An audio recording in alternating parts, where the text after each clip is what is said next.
Namanya tidak sebesar Mike Tyson ataupun Evander Holyfield, tapi dia telah menghancurkan semua lawan tanpa pernah kalah. The President, Ike Ibeabuchi, petinju kelas berat di era 90-an, diam-diam telah menjadi monster menakutkan bagi lawan-lawannya.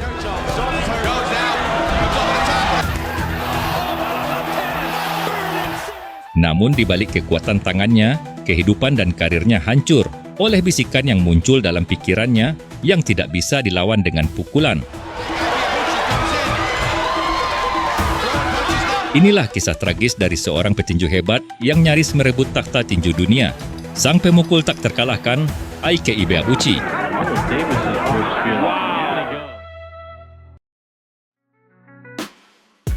Ike Ibeabuchi lahir di Nigeria pada tanggal 2 Februari 1973.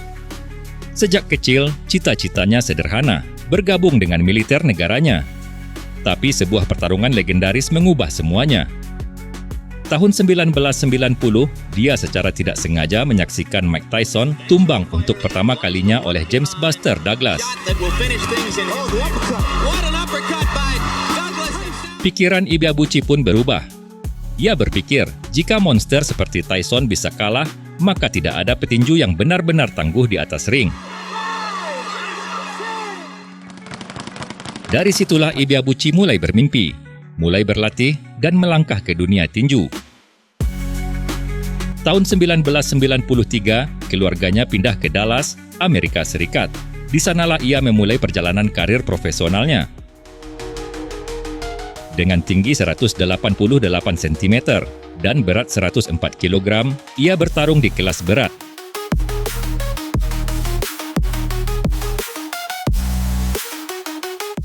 Nama julukannya The President, sebuah panggilan yang nantinya akan punya makna lebih besar dari sekedar nama di atas ring.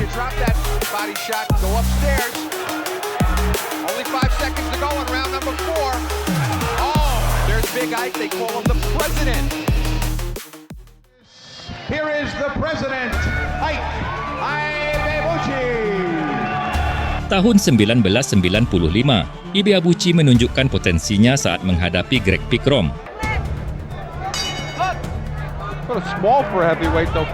Sejak ronde pertama, kekuatan pukulannya terlihat jelas.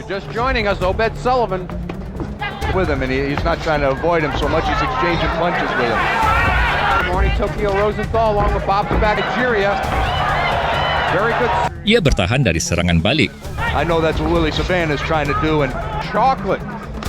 Agree, Pickram. Get chocolate. He's this looks like the legs, though. Oh, that's we're handling Pickram. Would you keep him up in the heavyweights, or would you try to bring him down? Nice exchange of punches. Oh, big right hand lands. Lalu membalas dengan pukulan telak yang menjatuhkan Pickrom di ronde ketiga. Bill Benton on heavyweight explosion. Good right though lands to Ibeabuchi. Up that left hand again, and he's going to get dropped on the floor, and down he goes. And he's going to make it through the round, though. We got this 4-3-2. Oh, and he stops it just with the bell. Kemenangan KO ini jadi awal perkenalan pada kekuatan brutal sang presiden. A terrific round, and there he goes. We take a look at the president making his way to the ring. Namanya semakin dibicarakan saat ia mengalahkan Calvin Jones di pertarungannya yang ke-14. Calvin Jones adalah sparring partner Mike Tyson, dan Ibeabuchi menghadapinya dengan penuh rasa percaya diri.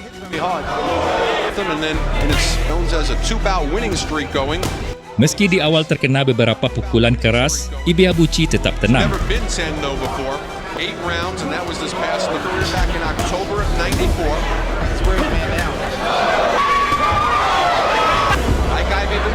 Di ronde kedua, dua pukulan keras menjatuhkan Jones.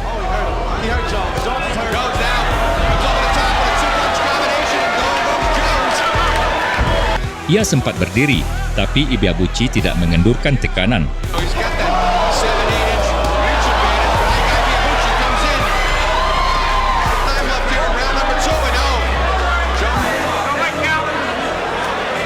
Sang presiden menyudahi pertarungan di akhir ronde kedua ini.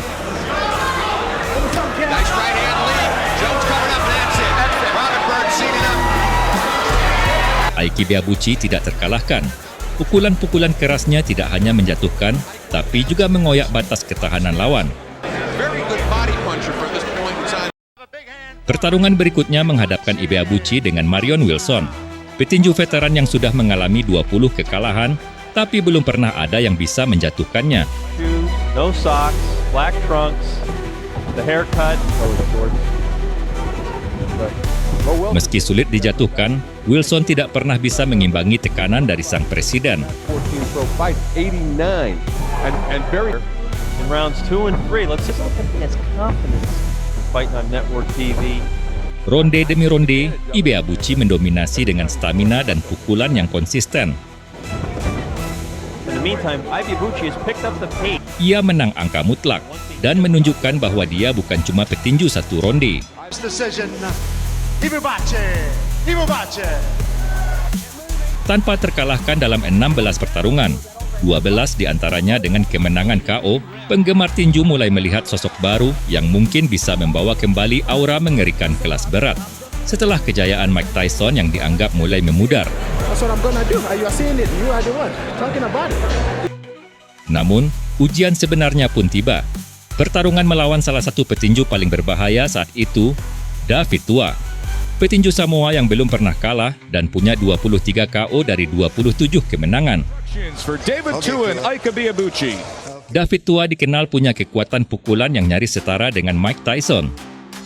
We know plenty about David Tua against Oleg Maskayev tour alongside the Iceman. Ronde pertama, keduanya langsung bertarung dalam jarak dekat. Lives out of Dallas. It's no secret that he should use the jab. Going head to head, there's that left hook from David Tua. Tua mendaratkan beberapa hook mematikan. Division. I've never seen him, but he definitely has good skills. Constantly. Tapi Ibeabuchi membalas dengan uppercut dan jab-jab keras yang konsisten. Two men. Ike now to the jab. And then pump the right hand right behind. Ibeabuchi goes back to the end. Ibeabuchi meets him. Funny, Ronnie Shields in the corner. Right in front of him. I don't think Tua's used to this, but... Setiap ronde seperti perang terbuka. Nigerian native. Round number 4 here. Warning from Lou Filippo. I never forgot. He said, there's guys out there you've never heard. His signature punch. Take bombs from a guy like Tua. Masing-masing dari kedua petinju ini saling menguji ketahanan dan kekuatan fisik. Make those comparisons. And he might not realize how well he's doing. Oh, good short right hand by Ibeabuchi. Luar biasanya, keduanya tetap berdiri tegak hingga ronde ke-12. Ike Ibeabuchi and his commit would have been able to stay with. Oh, good up. Total 1.730 pukulan mendarat dalam pertarungan ini, mencetak rekor CompuBox untuk kelas berat. Oh, here comes Tua. The short-term futures. Two undefeated prospects trying to forge ahead in this heavyweight division. He's been able to return fire. This exchange. Tua lunging, looking for that left hook. Ibeabuchi, shoulder to shoulder. There's the left hook, right hand. Tua, left hook. Ike Time he takes all the play away. now. Di akhir, wasit memutuskan kemenangan mutlak untuk Ike Ibeabuchi. In favor of the new Sebuah kemenangan monumental yang membuat dunia tinju melihatnya sebagai ancaman paling nyata di kelas berat. Tapi, harga dari kemenangan ini sangat mahal, karena setelah itu, kehidupan sang presiden tak pernah sama lagi. Meski menang atas David Tua, dampak pertarungan brutal itu mulai terasa pada Ibeabuchi. Ia sering mengalami sakit kepala hebat dan mendengar suara-suara aneh di kepalanya.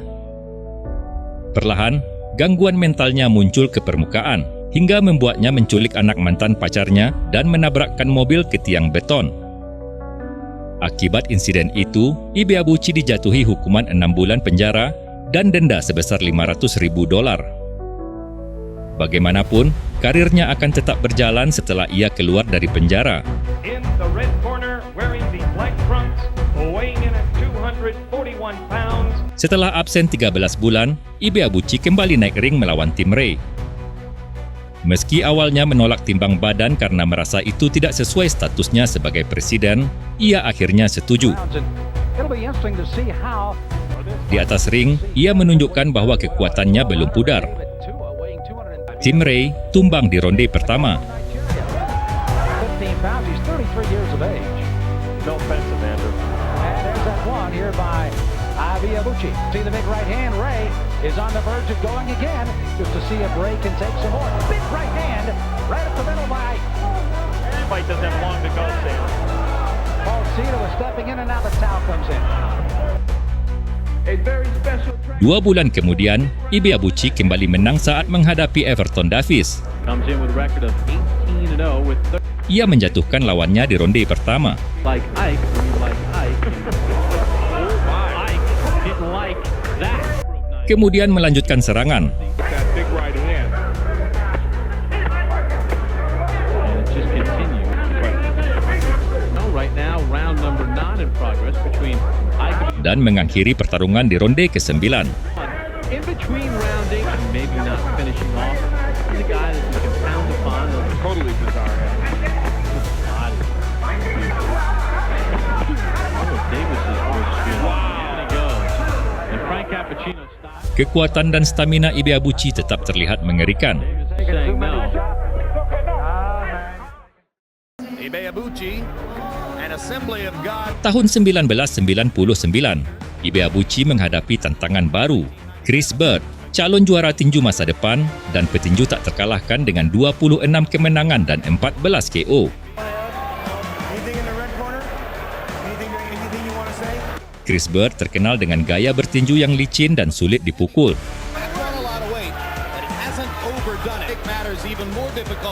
Di awal pertarungan, Chris Bird tampak menguasai pertarungan dengan gerakan lincah.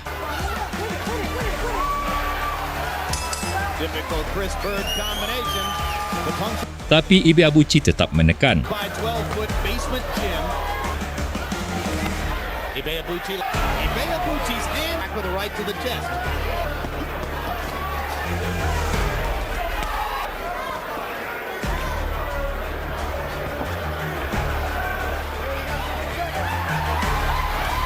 Memojokkan lawannya ke tali ring dan mempersempit ruang geraknya.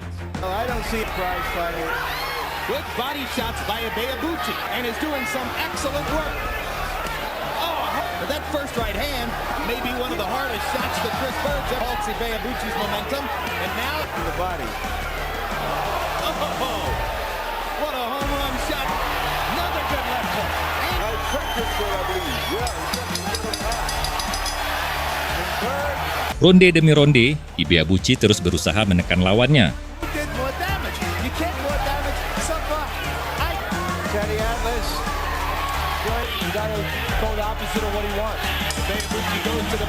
Di ronde kelima, momen besar itu tiba.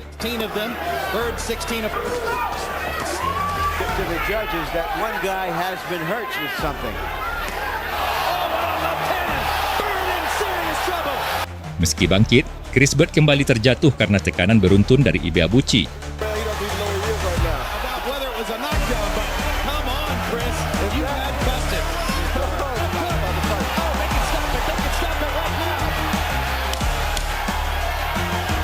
Akhirnya, wasit menghentikan pertandingan di akhir ronde kelima.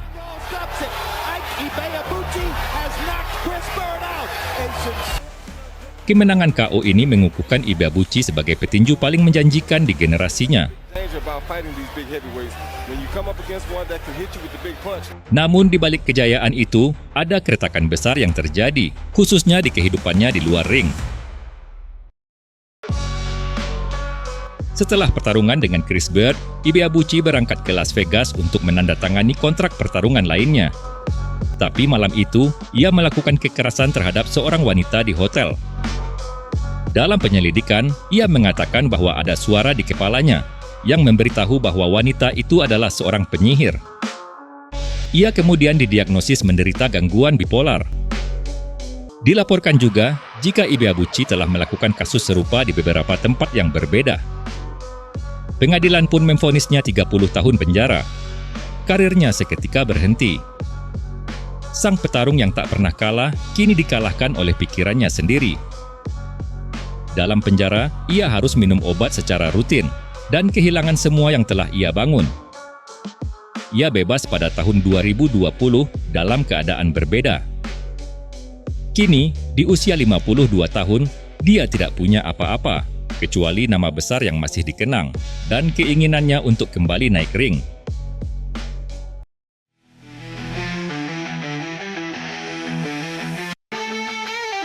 Ike Ibeabuchi adalah petarung dengan potensi luar biasa. 20 kemenangan, 15 KO tanpa kekalahan. Dalam dunia tinju, rekornya sempurna. Tapi hidupnya hancur oleh bisikan jahat yang ada dalam kepalanya yang tidak bisa dilawan dengan pukulan. Sang presiden tak pernah dikalahkan di atas ring, tapi ia kalah oleh dirinya sendiri. Seandainya jalan hidupnya berbeda, mungkinkah ia jadi juara dunia kelas berat? Mungkinkah nama Ike Ibeabuchi hari ini sejajar dengan Tyson, Holyfield, atau Lennox Lewis?